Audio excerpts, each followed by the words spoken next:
Hello and welcome back to the another episode of Daily News Quiz Analysis for IAS Prelims 2025.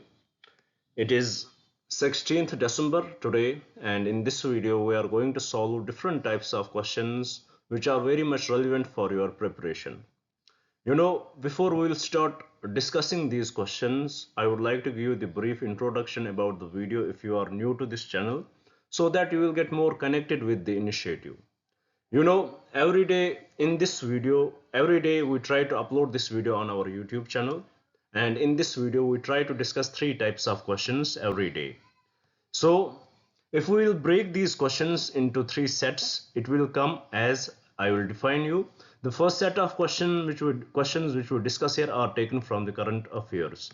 You know what we do? We take up the most important articles from the newspapers which are very much relevant for your preparation.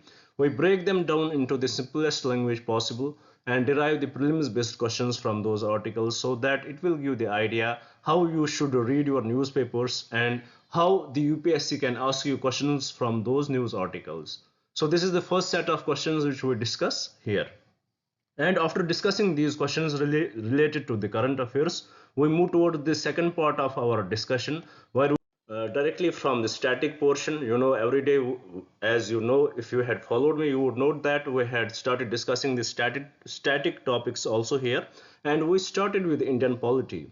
So right now we are discussing the DPSPs, and today we are going to frame a question from an article from DPSPs so that it will give the idea even how small the topic would be, how small the article would be. UPSC can ask you a question from that particular article in different ways so that we discuss it here. It will give you the proper idea how the question can be asked, and it will prepare you in all three dimensions with related to that topic, even though that topic is very discrete. So this is going to help you immensely when you if you are preparing for your exam. So this is the first and second set of questions which we discuss here.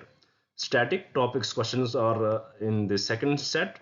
Then when we will complete the question discussing these questions with respect to the current affairs and the static topics, we will shift our approach towards the last part where we will discuss questions from the previous year question books. What will we do? We'll take up some important questions from previous year questions which were asked in previous year exams. We will try to discuss them. We will try to break them into the simplest language. We will try to find out the ways and methods by which we can solve those questions if we don't have the proper knowledge in the exam.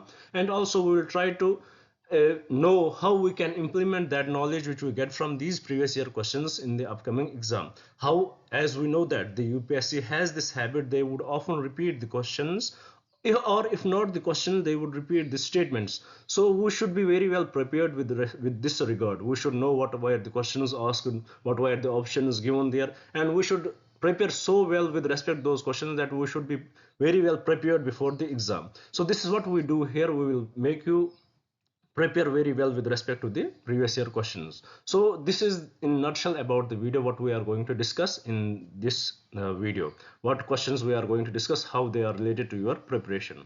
Now before we will start discussing them, I would like to request to you guys few things which I believe you should follow, which are going to be very much helpful for you.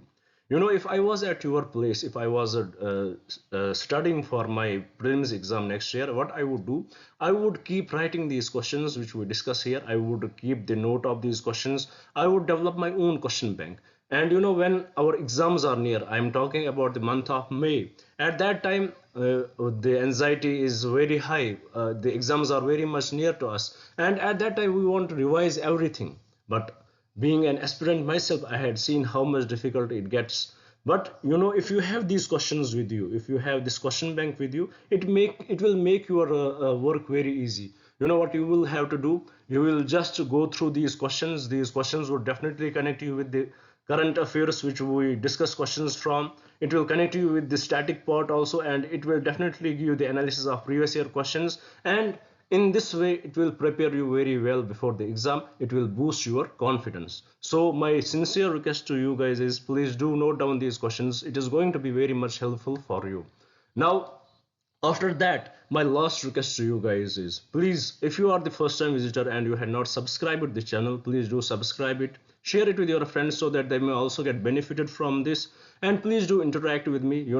we are here for you guys. Please do write in the comments what else should we bring for you. We'll try to bring it for you. And we are humans, we may tend to make mistakes. We try our best to not make any mistake here, but if any mistake is found, please do write in the comments. We will try to clear that, and we will try to give you the reason why this mistake is there, and we will try to clear it. And at the same time, we will improve ourselves too. So it would be best if you would also communicate with us through comments. So I would like to request you guys, please do write in the comments, and at the same time, please don't criticize us that much that we will demotivate. Be very much respectful in that.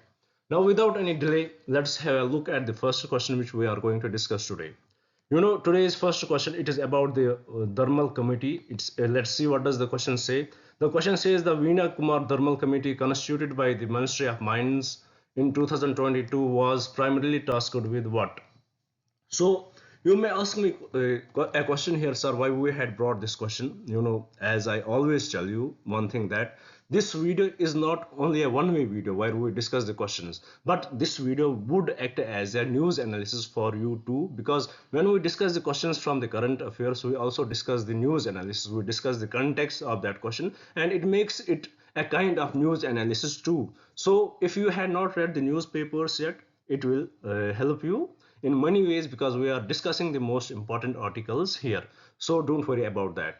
Now, coming to the question, as it is about the Veena Kumar Thermal Committee, it is about the Ministry of Mines which had constituted it in 2022. What was it primarily tasked with?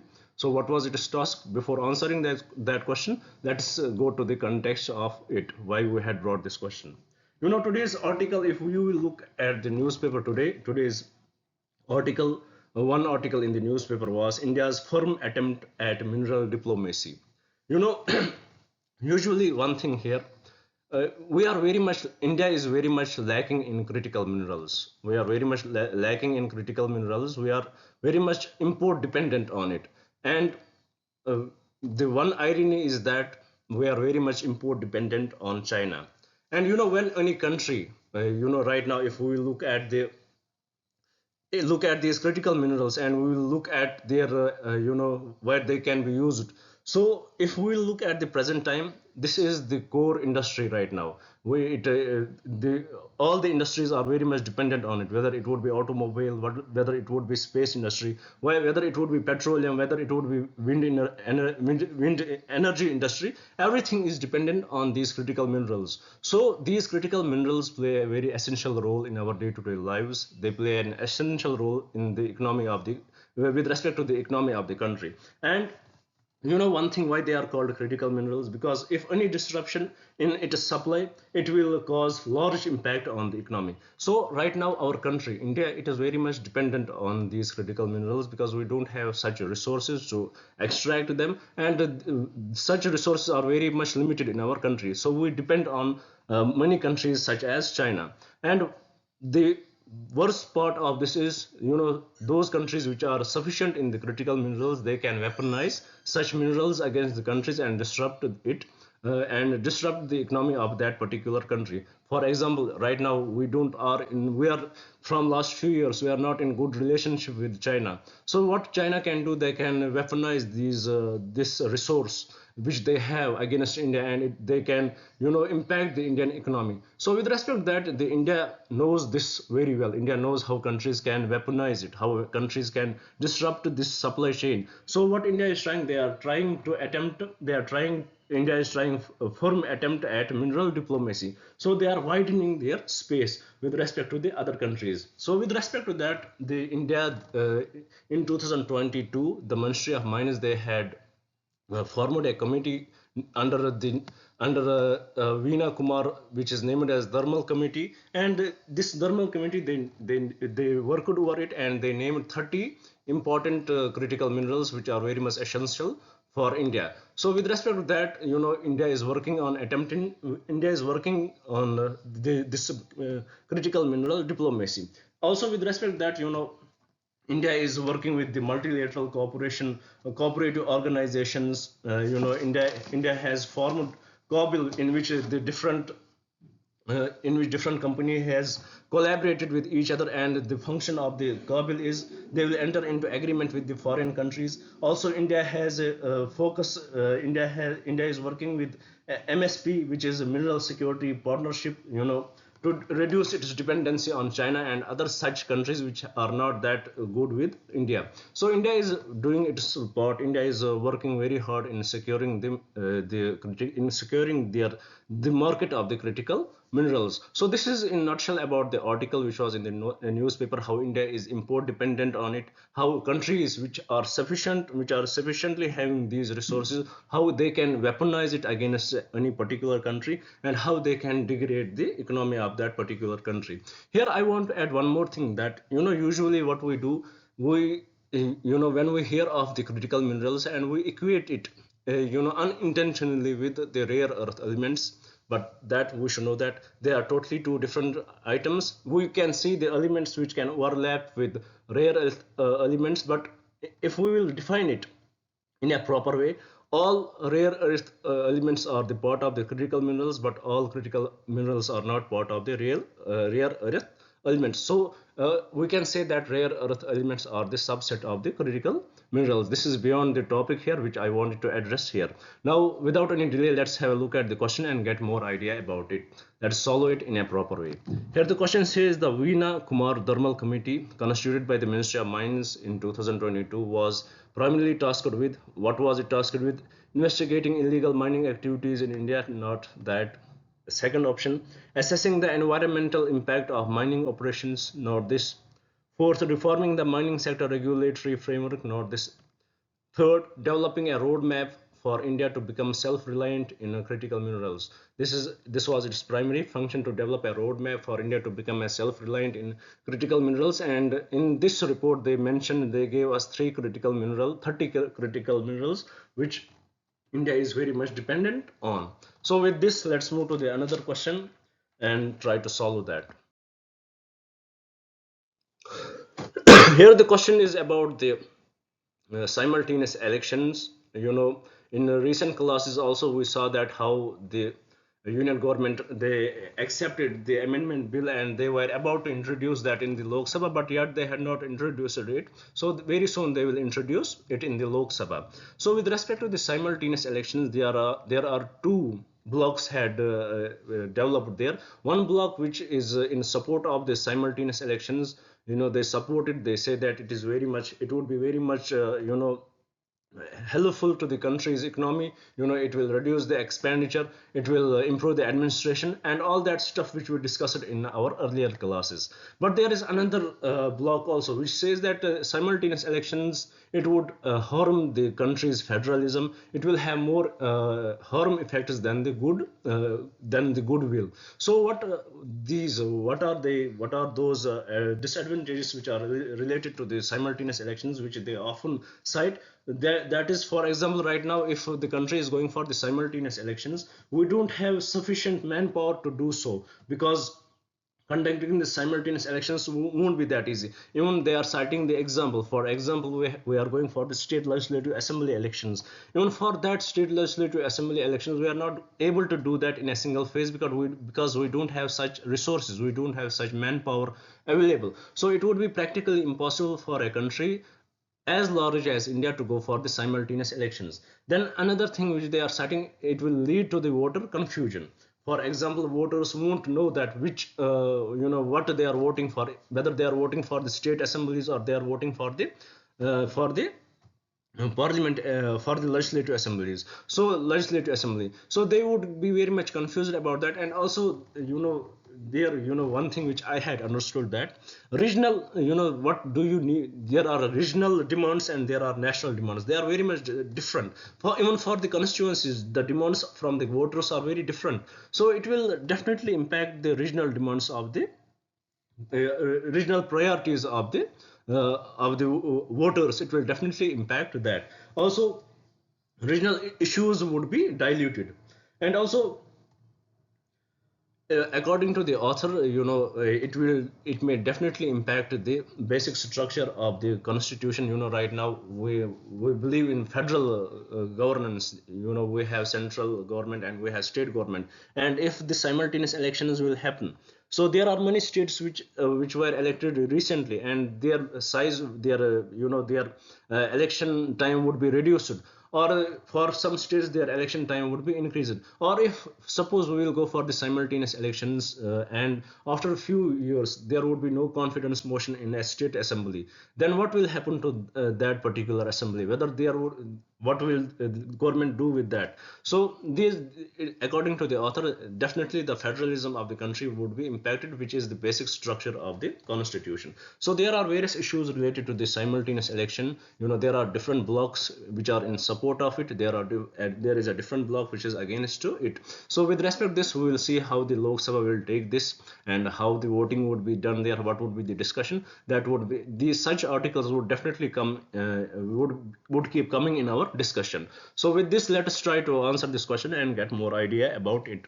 Here it says, question says, consider the following statements regarding the proposal for conducting simultaneous election. First, simultaneous elections would reduce the financial burden on the government by reducing the frequency of elections. 100% correct. This is what the pro simultaneous election supporters say. It will definitely reduce the frequency of elections, and finally it will reduce the financial burden.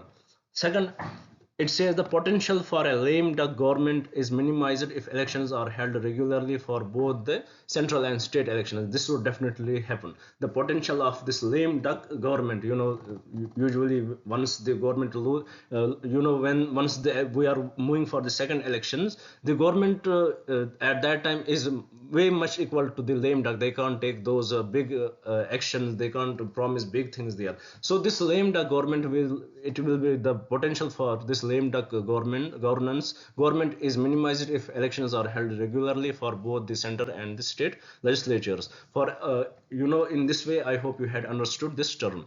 The third term, it says the possibility of political instability increases with the simultaneous elections. No, political instability will definitely decrease with simultaneous elections, particularly in cases of poor mandate. This is totally, it has nothing to do with it. Totally incorrect.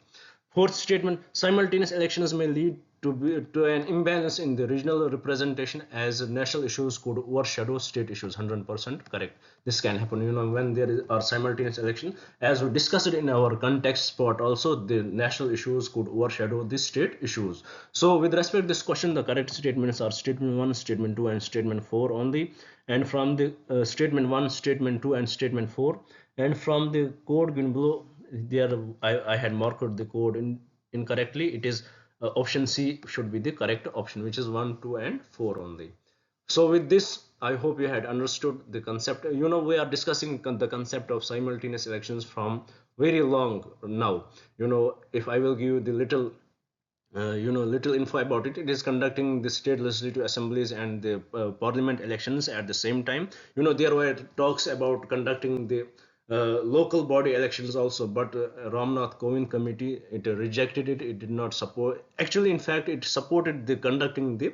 Sorry, it supported conducting the local elections with the with these national with the parliament and the state elections. But when the bill was introduced, the union cabinet did not took that part into the bill. They would not introduce that part into the bill. So this is the issue right now. And with respect to this question, I hope you had understood it. I hope you had understood what are the advantages while having the simultaneous elections, and what are the disadvantages associated with it. So with this, let's move to the another question and try to solve it. Here the question says, which of the following are the major problems created by the practice of a single candidate contesting multiple elections, multiple constituencies in India? Earlier it was very much allowed. A single candidate could contest elections from 3 to 4 constituencies. It was it has some advantages also related to it, but when we will understand it more, for example, if a candidate was able to win all the 4 constituencies he was contesting election on, so what will happen to those seats? he would have definitely, after contesting the election, after winning the elections, he would have to vacate all the three seats, because he can remain the MP or a MLA from only one seat.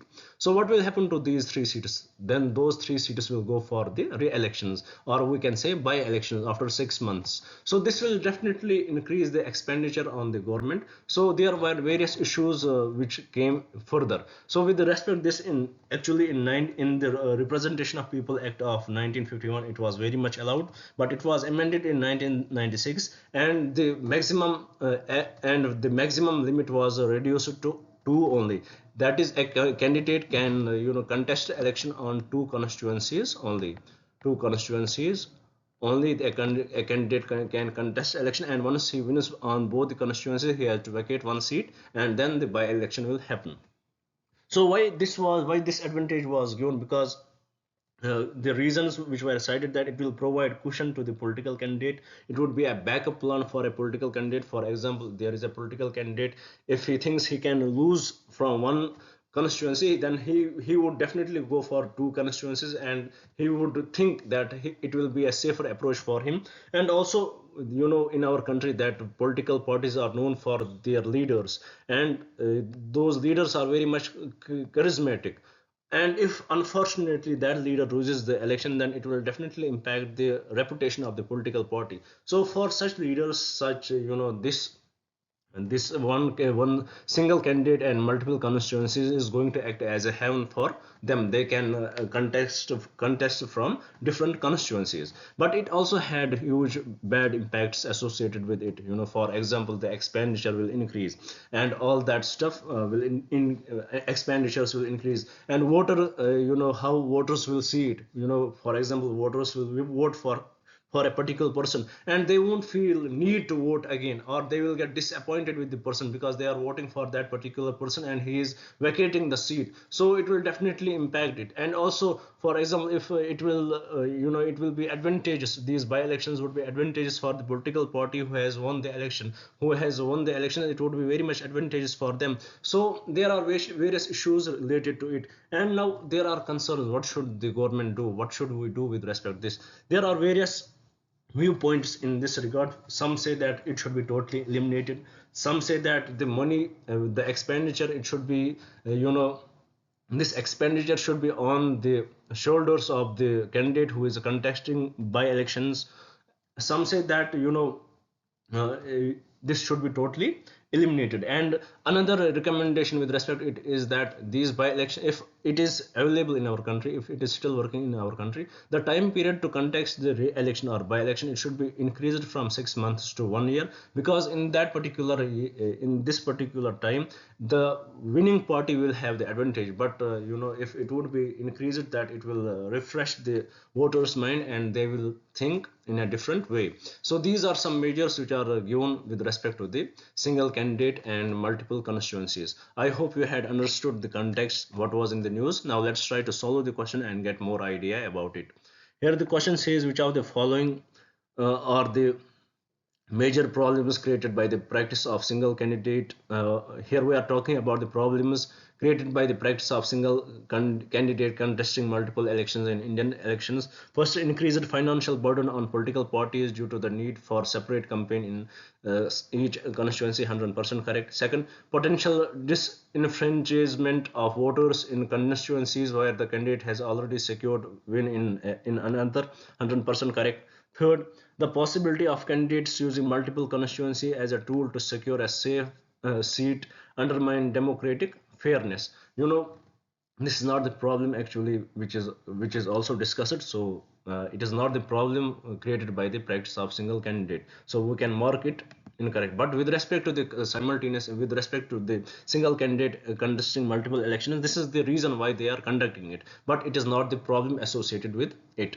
Fourth problem, elections result may be delayed. 100% correct. Election results may get delayed due to the need for repolling in case where a candidate wins in multiple constituencies. So this is also one of the issue. Now here, as we are discussing about the problems associated with the practice of a single candidate contesting multiple constituencies in Indian election, the correct option to this is option 1, option 2, and option 4. And from the code given below, the correct code would be option 1, option 2, and option 4.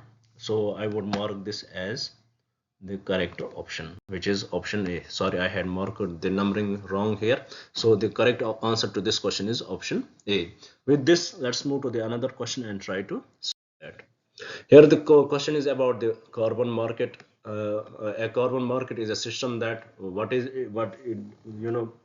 here we need to understand how carbon market works. What is carbon offset? These were the concepts which were in the news today. So let's understand that. The first thing which you should know about it, that it was basically recommended in the Kyoto Protocol, which you should know. It was recommended in the Protocol, Kyoto Protocol in 1997. So what is this carbon market? In nutshell, I will try to make you understand it in simpler terms. For example, there is company A and there is company B. The particular country will give targets to them how much carbon they can emit. For example, there is some target of 5,000 tons. For example, it is 5,000 tons is the target. For example, the company A, it is emitting more than 5,000 tons. It emits 7,000 tons, 7k ton. And for the company B, it emits only 3k ton. Now there is the difference of 2k ton which A is emitting. Now what it will do, it will go to the, and they are emitting less 2k tons. What it will do, it will go to the company B and it will buy these 2k tons from them. It will buy the certificate of that from them. They will give this, they will give the amount, they would give the required money to the company B. So this is how the carbon market, carbon trading is done. So with respect to this, the another concept, this is the concept of carbon trading. So in this way, it helps them, it helps the particular companies to manage these carbon emissions, to manage it. And with respect to this concept, the another concept comes, the another concept which I wanted to discuss here is carbon offshoot. What does it do in this? For example, there is NGO, they are planting the trees, and that by planting such trees, what they are doing, they are not emitting the carbon dioxide, but they are absorbing, by the help of those trees, they are absorbing the carbon, already existing carbon dioxide, from the atmosphere. So what this article talks about, that even the carbon offshoot can be sold by them. They can sell it to the companies to get the financial benefits from it. So this is the nutshell about the carbon market. How does it work? Now with respect to this question, we need to answer it. It is very simple and straightforward. It says a carbon market is a system that regulates the emission of greenhouse gases. Somehow we can say it is very close, but we will keep it here. Not all greenhouse gases. Taxes carbon emission, no. Allows entities to buy and sell permits to emit carbon dioxide, 100% correct. This is the correct option. So with respect to this, it is incorrect, because not all the greenhouse gases, it reduces the emission of the greenhouse gases, but it regulates it. So option C is the correct option with respect to this question. So with this, there are various issues were also discussed in the newspaper. For example, what are the impacts of the countries setting those limits? For example, if any country, they want more industries in their particular country, they want more development, what they will do, they will have the higher limit for the they will have higher carbon limits. So there was a discussion that how this concept of carbon market is good, how it looks good on the paper, but in reality it is not that good. So with this, let's move to the another article and try to solve it, another question, and try to solve it. Here the question is about the Jalwahak scheme, which was launched recently by the Ministry of Ports, Shipping and Waterways. What does it aim to? First, to promote inland water transport by providing subsidies to ships, cargo ships, 100% correct. In our country, if we will look at the transportation, about 65% of the transportation is through land routes, and only 2% of in our country, only 2% of transportation is through inland waterways. And one thing important about it is that the inland waterways are more secure and they are more efficient than the road waterways. So there are various discussions going on why we are not promoting our inland waterways. We are now, the government has realized it, and it is highly participating in it. Earlier we have only 5 major inland waterways. Now it has been increased from 5 to 111 inland waterways. And also, there are issues related to inland waterways, as the ships have to go through. We don't know the proper depth of that. So sometimes if the ships are, if the water is not that deep, it can stuck the ship. So with respect that this and Jalwahak scheme had come in, it will contribute to the cargo shipping. It will contribute to the ship owners. It will give subsidies to them, and it will, through those subsidies, it will definitely improve the shipping route in our country, inland water route in our country. So what would be the amount of subsidy? It would be 35% of the operational expenses will be carried by the government through this scheme. So with this, this scheme becomes important for us. Jal Vahak scheme, which has launched it, it is the Ministry of Ports, Shipping and Waterways. What does it aim at? It aims to promote inland water transport by providing subsidies to ship owners. So with this, let's move to another question. It is about the Polavaram irrigation project. Let's see what does the question say. The Polavaram irrigation project, a multi-purpose irrigation project on the Godavari river, is located in the state of Andhra Pradesh.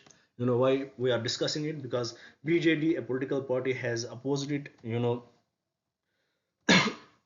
because of the various issue. According to them, what was the earlier plan, it is not followed now. They are following some different plan. With respect to the Polavaram project, we need to know that the government has contributed more than 50,000 crore. They had attributed more than 50,000, allocated more than 50,000 crore to the Andhra Pradesh government with respect to the irrigation project. And in particular to the Polavaram irrigation project, they had allocated 15,000 crore for Polavaram project irrigation infrastructure irrigation project. And also, we know,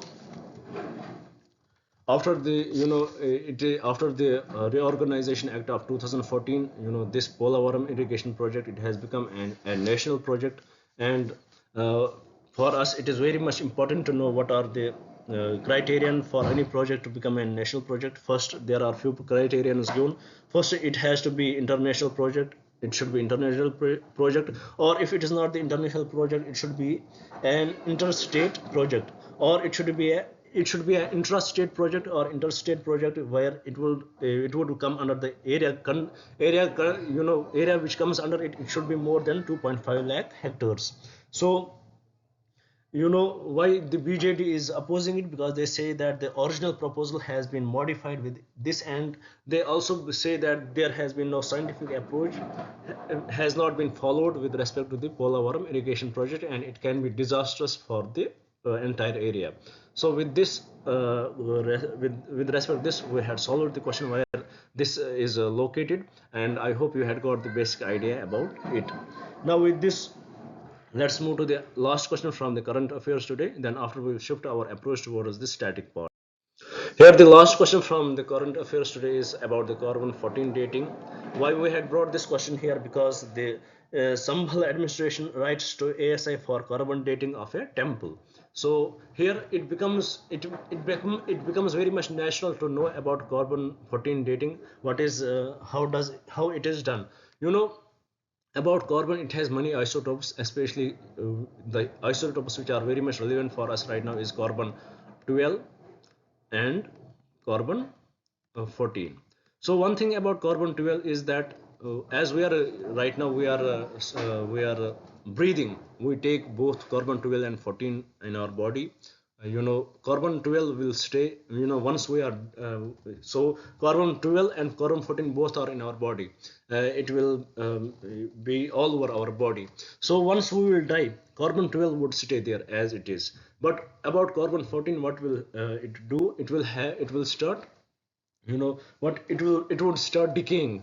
And it is once it would start decaying, it is half lifetime is 5000 5,730 years. It is half life period, 5,730 years. So it would start decaying. Once anything has to be carbon dated.